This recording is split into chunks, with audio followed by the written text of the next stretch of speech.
So with this video we are going to start with the next part of differential calculus. The topic is called determining function equations. We are here in the script on page 5. Okay, so I'm going to explain the theory with the help of an example. So here's the problem.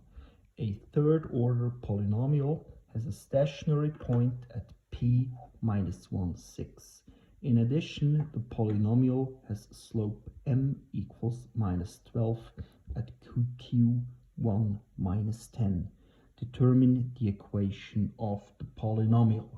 So the first thing to know is, what is a polynomial? Well, a polynomial is a function whose equation is given by a sum of powers of x. So this means x doesn't appear under a square root sign or below a fraction line. So the next thing to know is, what does this third order mean? This third order means that the highest power of x appearing in the function equation is x to the power of 3. So an example here of a third order polynomial is y equals 2 times x to the power of 3 plus 2 times x squared minus 7 times x plus 8. So you see here the highest power of x appearing in the function equation is x to the power of 3. So this is why it is third order, and the whole thing is a polynomial because the function equation consists just of powers of x combined with plus or with minus. Okay, so this is a third order polynomial. So in general, the equation of a third order polynomial looks like this. Y equals a times x to the power of 3 plus b times x squared plus c times x plus d. This is the general form of a third order polynomial. If you have to consider a fourth order polynomial or something, then you would have to start here with a times x to the power of 4. So in general, our problem is always the same one. We have function equations of this type, and our task is to find a, b, c, and d. So our task is to find the function equation. Okay?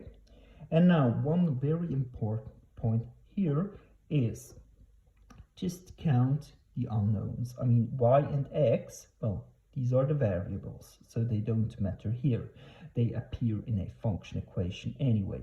However, we need to get rid of the a, the b, the c, and the d. So this means we have 4 unknowns. This means we need 4 equations.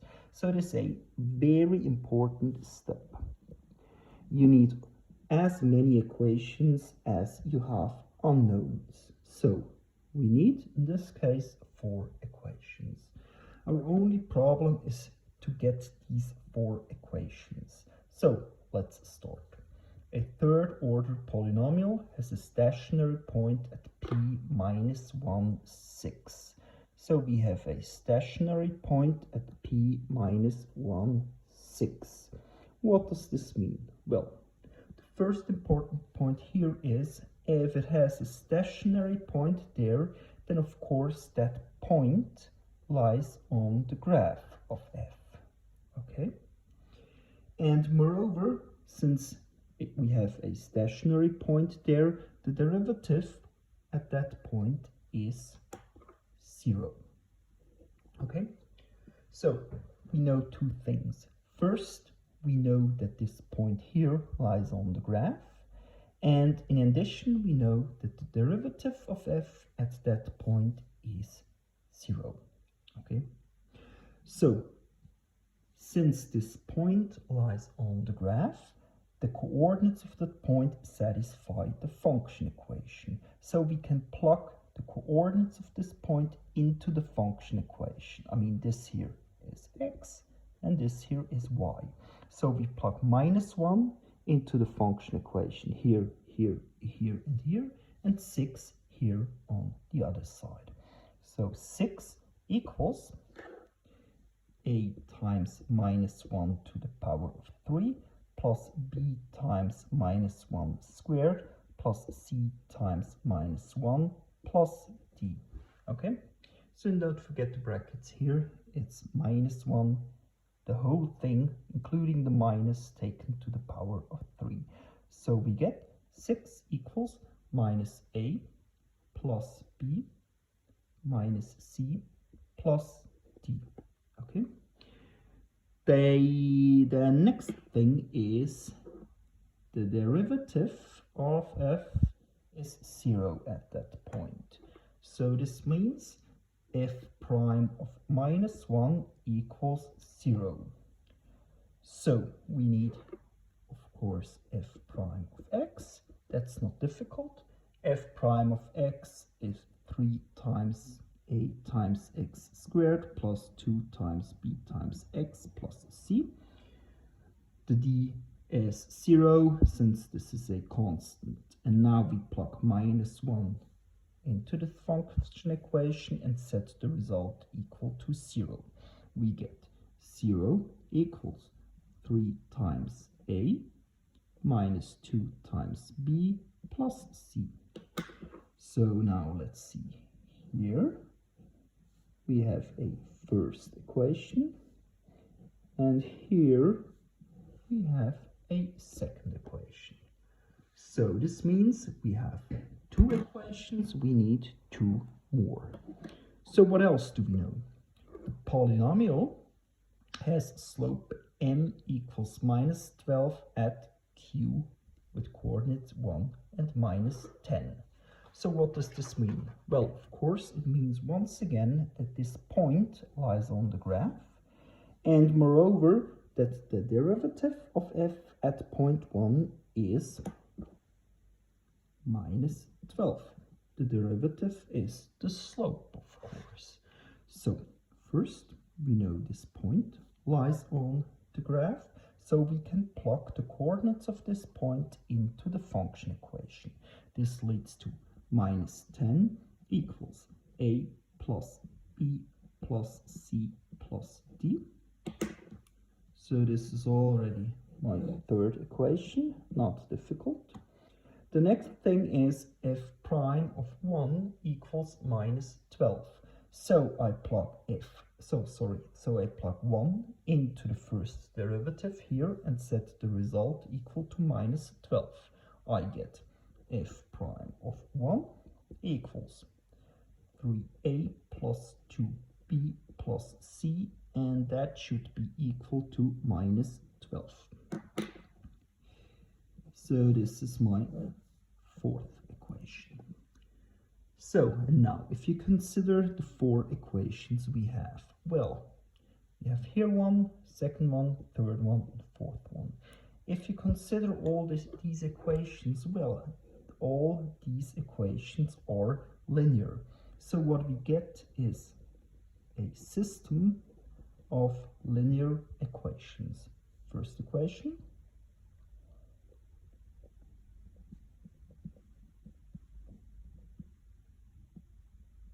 second equation,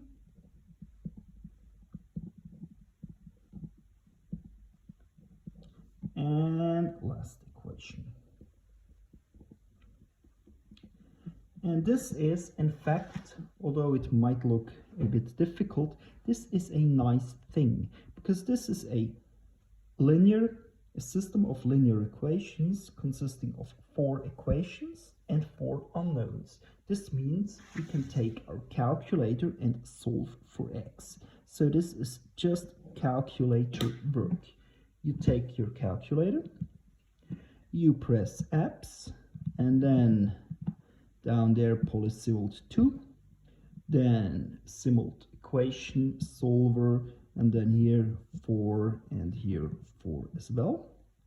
So the next thing is now you plug the numbers here into the system. It's -1, 1, -1, 1, 6, and then 3, -2, 1, 0, 0, and so on. Afterwards, you can just press solve, and then you will get the results for A, B, C, and D. You will get A equals 1, B equals -3, C equals -9, and D equals 1. So this is just calculator work. And now we're finished. The last thing to do is to write down the function equations with these numbers. So y equals x to the power of 3 plus, minus 3 times x squared minus 9 times x plus 1, and that's everything. So the important thing here is you need to read carefully. And from the things you know about the function equation, you need to get the desired equations. Afterwards, you will get a system of linear equations, and that's just solved with the help of the calculator. So the most difficult part is here. Okay? I hope this helps. Try it on your own. Tschüss zusammen.